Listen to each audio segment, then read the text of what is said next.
გულოდინიას უნდა დათვალოს საათები ჰომეოპათთან სეანსის შორის. და მისი მოცემული თეთრი ბურთულები იმედიანად ყავდა. თავი ასწავლის ჯეროდა. თეთრი დრაჟების ასწავლის. ჯეროდა სიტყვაში ჩვეულებრივი ცხოვრება შეიძლება. ჩვეულებრივი ცხოვრება ნიშნავს გესმოდეს მეტროში სხვა ადამიანების ლაპარაკი. ადადგა ფეხი მათხოვარს ქუჩის კუთხეში. მოგინდეს მარტინი დავრეკო მეყარს უმიზეს. გამოსავალი არსებობს. არის ასეთი ძილი წამალი თუ არ ვწდები სომნოლი. ჩემო ეკიმა მეგობარმა ლიჩია. რომელსაც დაალევდა დინებამდე 15 წუთით აწვევა მოულოდნელად ფაშიშები. მე კი ავამატებდი. და ხარ ისეთი ბედნიერი ძილში, როგორც შენი შვილის ნახატებში. სადაც სახლი არავინ იცის რატომ არის ძეზე დიდი. გამოსავალი არსებობს. ვინმე ნაკლებად ცნობილი ფსიქოლოგია არჩიო და ისე მოუყვა შენი ამბავი, როგორც ეკიმს მოუყვებოდი. გულის არითმიაზე და მანათლავზე ან რამე მოურჩენებოდი. მისთვის შენი ამბავი როგორც წესი ნაცნობია და კიდევ უფრო უარესი, ბანალური. რეცეპტები კი მზავს. ეს შეგონია საოცრება დაგემართო. საკმარისია მოკლედ მოყოლა გთხოვოს და მოახერხო, მერე უკვე შენ გიკვირს და ამბობ. ნუ თუ სულელური ამბავი მე გადავხდა. ნუ თუ მე ვიყავი ის, ვისაც უნდა უბედური ბავშვობა, რომელშიც რადასამალია ბედნიერება ხარშდებოდა. მაგალითად მოსკოვის პრიალურ მეულებიან ებრაელი გადამყიდველები. ან იუგოსლავიაში დასული მომიტეჩი. გამოსავალი არსებობს. მაშინაც როცა ვიხარ ნერვებდაწყვეტილი ადამიანების წრეში და ფსიქოლოგი გახაჭინებს მოვალს. შენ ხატავ დიდ ხეს, ალბათ ასეთ ხეს ხატავს 100,000 შენაირი ხე კი შენი აზრით ნიშნავს რაღაც სიძლიერეს და პასუხობ რომ ალბათ იგი მანქანას და შეიძლება არ იყოს სხვათა დამოკიდებული ზამთრის უსხიან საღამოებში რომ შენ გაგაცნობს და შეგიყვარა შენი ლამაზი ჯვარი. შეცდომებს კი აღარასოდეს განიმეორა. უბედურ კაცებს აღარ დაამშვიდე. უბედურ ქალებს მონასტერში არ შეტენი. უბედურ ბავშვებს კილოკამთეთით არ გააჩუნენ. უბედურ მოხუცებს გულისრევამდე არ მომოსწრო. გამოსავალი არსებობს. თუ იტყვი რომ შარშანდელზე მეტად გიყვა შენი თავი. ამ თავს კი სიმძი აღარ შემოდებ და ასე აღარ ჩამოატარებ. ყველა ცოტა რომ ჩამგვეთავს. გამოსავალი არსებობს. ის შენამდე გამოიგონეს. უბრალოდ შეგიძლია აიღო და ავიდე. იყვარხელა.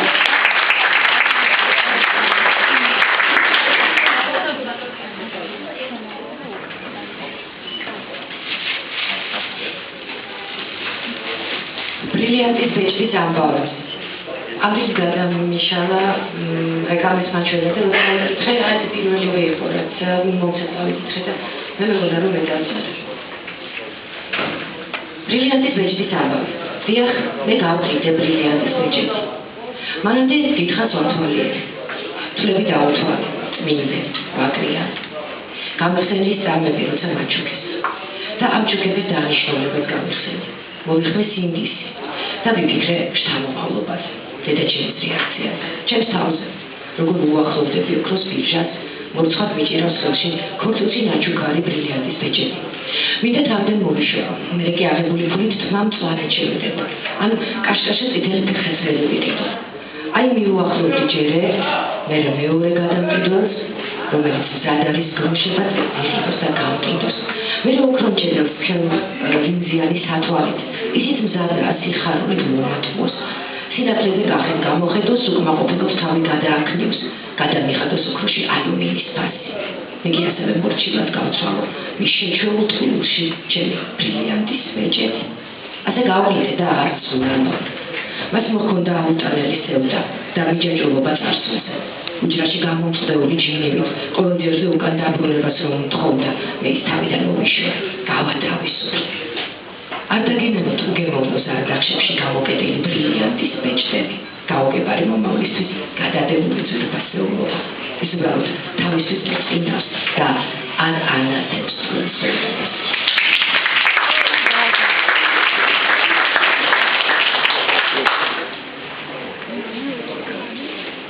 ჩემი ლექცია სირიაზე.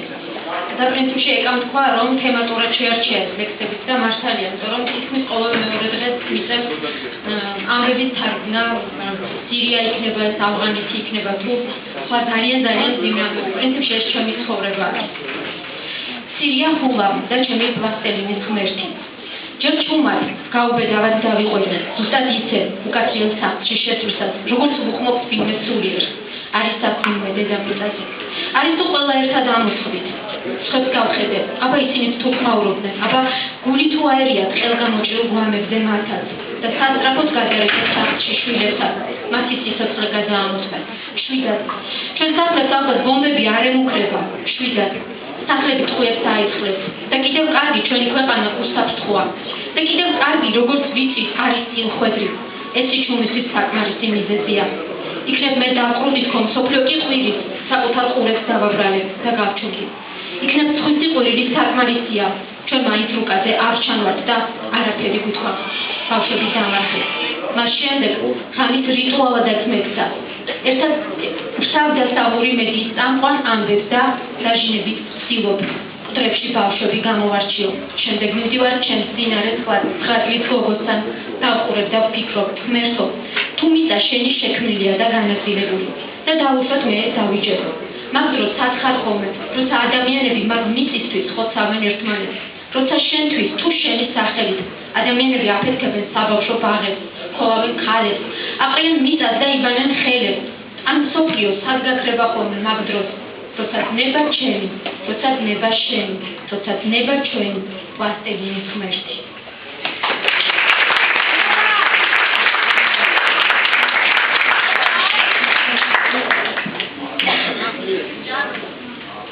მოგესალმებით ყველას. ჩემი უცნება იყო სტუდენტობის დროს, რომ ქევანას ლექსი დამეკითხა და ამის და ახლა ბავშვს დიდი მადლობა. ეკარი გოთავ. კარგი, სერიოზულად ახლა უშინ დავიკითხე პირველად, მქონდა ეპიზოდებული ადამიანების სეანსი და დამსგავსების თეორია, ცოლები და ხრები. ხარი ხართან რომ დააბა, იქნება ორი ხარი და არაფერი მეტი. ჩემი მეგობარი ჭამა. ეხლა მოვიდა ესე ჭამა ვახარი. ერთხელ თვალი რომ გავახილე, მომეჩვენა ერთმანეთს ვგავდით და შემეშინდა. 10 წელი იყო გასული.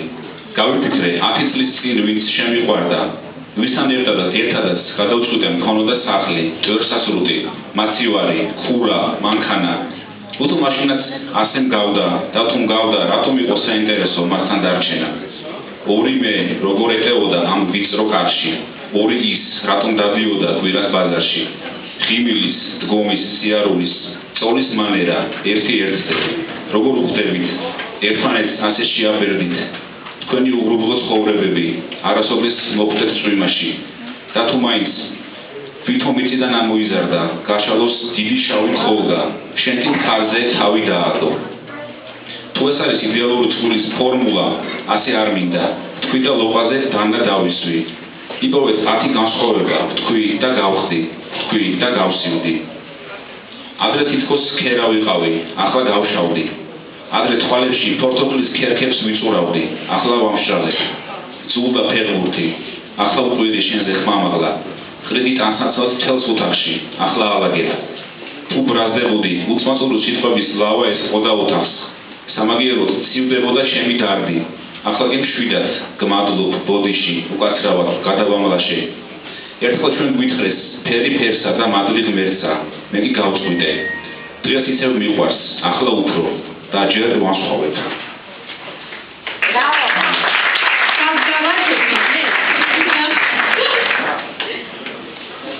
ნინო ხარაძე.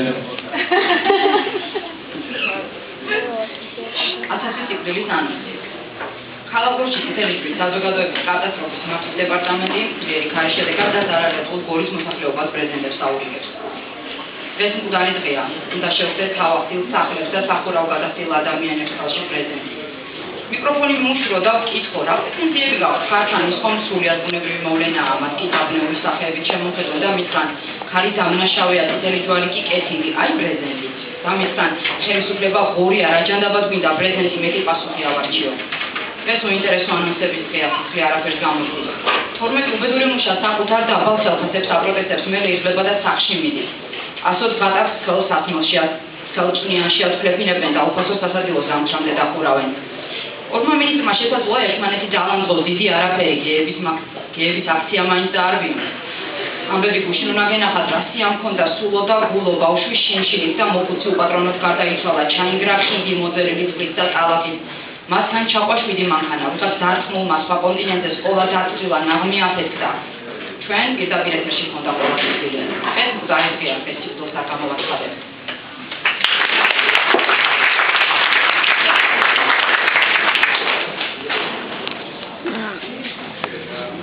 მეგობრების დიალოგი. ძინავს ჩემს. გული მიგზნოს უკვე ჩამოვხდნენ. ხით ცხოვრებაში. რუკაშაკებში ჩაგორებულ მეგობრებს ძინავს. ერთმანეთზე მიფუტებულებს. ერთდღეს ნაგავ ჩამორეცხულებს. დაუხუჭოთ უკვე ქალები.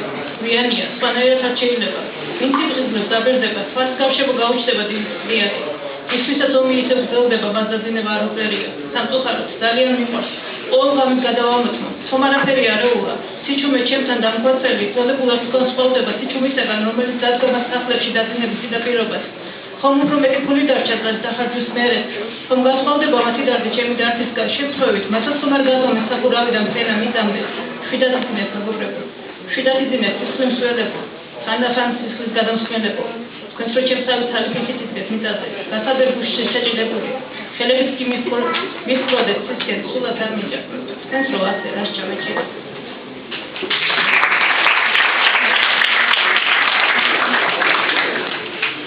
მე დავიკითხავ რასაც და მოვჭრით.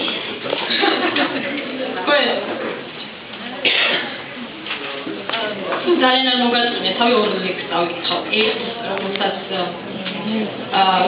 რომელსაც სათაური ამ წიგნის და მეორეს რომელიც არის ჩემთვის ძალიან მნიშვნელოვანი ლექსი. სახლის გარეთ.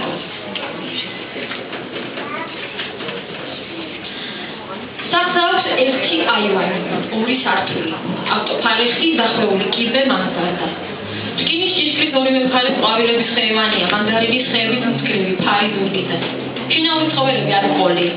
სახლში დარჩა უკრებლივ ყველა ფოტოსურათი, ჩაყრილ საძირკოს დახმარებს კაცი. ფოტოდან ბრწყინავს სველი ცემენტი. ამოყვანილ კედელს ერწყმობა და ირინის. მამა, ბაბუა, მეზობელი, ვარსახები თავად შემორჩა საღებავის ცენტრი წვერები. სახელდახელოს შეკრული ქუდი ძველი გაზეთი. ყვება როგორ აშენდა სახლი. ყვება შიგნით როგორ შევსახლდით. და მე როგორ გავნაწილდით დილის მხრიდან მის სკოლაში, მის სამსახურში, დავინდა ჩადია სახლისად. სხვა დეტალები, ფეიხუ ასხეს, გამომითვალე 20 წლის გახდა. სახლის უკან დამარხული განძია, ჭრელი თუთიყუში, შორეული კუნძულებიდან მეზღვაურებმა ჩამომიყვანეს. ჩემი ხიდან მეზობლის ხემზე გაბმულია თოლკი, წერილებს თვლიდით არსებდა და ღამით ყველას ეძინა. ციტრუსის უნაკიდებული დაცოცავდა სიყვარული, როცა ღამით ყველას ეძინა. აუცთან მდგარ თაბაში ვიხიეს. მის კარტის მუტეხილია, და დაფიხა, როცა პირველად ავიფარეს ხურზე ხელები. ყველაფერი ასეთად დარჩა, ასე დამხმარე. ამიტომაც მყიდი ძველი მდგომარეობები, დანგრეული მე არ მინახავს. უკან გახედვა აუგრძალე და როგორც სიზმარში, აფეთქებით ხმად გაფერხავდა. ოდესმე რომ დავუძლებოდე. უჯრაში მიდევ ცნობა. დასტური, რომ ეს სახლი თქვენი იყო, თქვენი იქნება, 1000 კაცმა რომ წიყიდოს, რომ დაანგრიოს, რომ გააშენოს მისაწვდომას, თუნდაც ედემი, აზრის ბეჭები, საკუთრების, ფლობის, ქონების. ეს ფარატინა ქაღალდი ზოგჯერ ისე მძიმეა, თითქოს მასზე კვადრატული მეტრების ნაცვლად, რომ ამხელა და ამხელა იყო ეს ჩემი სახლი დგას მთელი ეზო. ჩემი გაკრული ხელმოწერა კი კიდია ფურცელს, როგორც ნახევრად ჩამოვარდნილი აბრა ჭიშკარზე, ქუჩის და ნომრის აღნიშნული. მე ვყიდი ამ სახლს, რომლის ფასი მიზეზია, ფასი ხიდია, რომ ჩვენ ერთმანეთს კიდევ ერთხელ მივუახლოვდეთ, რომლის ფასი მე დავწერე ფოტო წერილში შენ სცენაზე. მაშინ შეცდომას მართლწერაში გავუსვი ხაზი. დარჩესაზე შეცდომა ჩემი, ფასი იგივე, შენ მყიდველი, მე გამყიდველი. თუ დაუბრუნდით, ერთად ვიქნებით.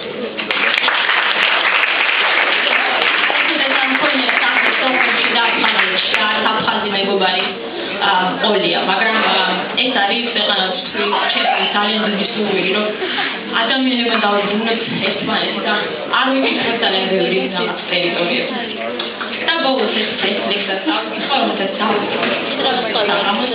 ამ ლექსს ქვია დროა დავფიქრდე მე. და რაზეა ალბათ ყველანი მიხვდებით. დროა დავფიქრდე ჩემს მოვალეობაზე. დროა დავფიქრდე იმაზე, რატომ არ ვუწყინავდა ჩემი ოჯახი. ნამდვილად იმიტომ, რომ ვმუშაობ. ნამდვილად იმიტომ, რომ ლამაზი ვიყავი, ნამდვილად იმიტომ, რომ ხმამაღლა ვლაპარაკობდი, ნამდვილად იმიტომ, რომ თავი არ გავწილე. სიყვარული კი რატომღაც არ მეგონა ვიმისინ 5 წუთიანი სექსი და დიდი სუპერმარკეტიდან ქმართან ერთად ამაყად გამოსვლა 70 შეკრით. არ ხელგადახვეული სიარული მეგონა სიყვარული როცა ორსულად ვიყავი. არ გარემონტებული ბინა, არ ორი ნაბიჯი ქმრის უკან სიარული. იქნება ამიტომ ჩამოიშალა. დროა დავფიქრდე ჩემს მოვალეობაზე და დავიჯერო. დაღლილი შეიძლება იყოს მხოლოდ ის. მეგი წინსაფრის ჯიბეში ვიტენო გაფენილი სარეცხი. ტაფაზე მინწვარი თითი, ეჭვიანობის დოზები, მინაზე მიჭლეტილი ცხვირი, ბავშვობის ბამპერსები, სერიალის ბედნიერი ფინალები და ასე ვიცხოვრო, მოწმენით და მორჩილებით. ამაში ცუდი არაფერია. გააჩნია როგორ შეხედავ. მეგი საიდანაც არ შემხედე. ყველა მხრიდან იგივე გამოჩნდა. დროა მე ვიყო 18 ჯერ უფრო თბილი, მაგრამ არასექსუალური. მაშინაც როცა სუსისუნი ალგის და ოჯახს, როგორც მოყანყალებულ მაგიდას ოთხად გაკეთილი ფურცელი ისე გავერჭო დროებით სიმყარეთ. მე ასეთი ქვეშ გაგება უნდა მომეწონოს, საერთოდაც მუდმივად ქვეშ ყოფნა უნდა მომწონდეს, ოთხშაბათს და პარასკევს არ უნდა მიყვარდეს, თუ შემთხვევით მთვრალმა ხელი არ მომიფათურა. მაგ დღეებში უნდა მოკრძალებით მოიშორო და ღმერთისკენ აახედო. მან კი თქვას, ჩემი ცოლი ხარ, ღმერთს ვინ ეკითხება. მე კი სამწლებით დავანთოთ, სიყვარული მოვინანიოთ. დროა ბედნიერი ვიყო თავგანწირვით, რადგან მე ღმერთმა, თუ მაინც და მაინც ამას დაუშვებ მომცა ძუძუები და საშო. მას კი უფრო აღმატებული ორგანოები. დროა თაყვანიცე მათ რომ გავმრავლდე, დროა დაუბანო ფეხები და არასოდეს გამეპაროს თვალი უფრო ზემოთ და ვხედავდე ტერფიდან მუხლამდე და მკერდიდან შუბლამდე. დანარჩენი სხეული სიბნელეში უნდა დავინახო. დროა ამ სხეულზე ამოსული ჩემი თავი გველეშაპებით მომაჭრას, რადგან თურმე ვერ ვეტევი. დროა ის იყოს მთავარი და მოიტანოს ფული, მე კი ყოველდღე გავუწოდო სია, დღეს მინდა პური, მაიონეზი, ზეთი მწვანილი და სის ბოლოს მოკრძალებით მივაწერო ჰიგიენური საფენი. და ამით ვიყო ბედნიერი, ალბათ დროა. მაგრამ მე მახსოვს, ერთხელ კაცმა მართლა დაამბანა ფეხები და მე მას უყვარდი. ერთხელ მე ჩემს კაცს მართლა დაუბანე ფეხები და მე ის მიყვარდა. მაგ დროს არც ეს არ გვახსოვდა საღვთო წერილი. მაგ დროს არც ეს არ გვახსოვდა რომელიღაც დეკლარაცია. და ჩვენ გვქონდა ორი სხეული, ორი თავი და შესაბამისად 4 ფეხი და 4 ხელი და ვეტეოდით.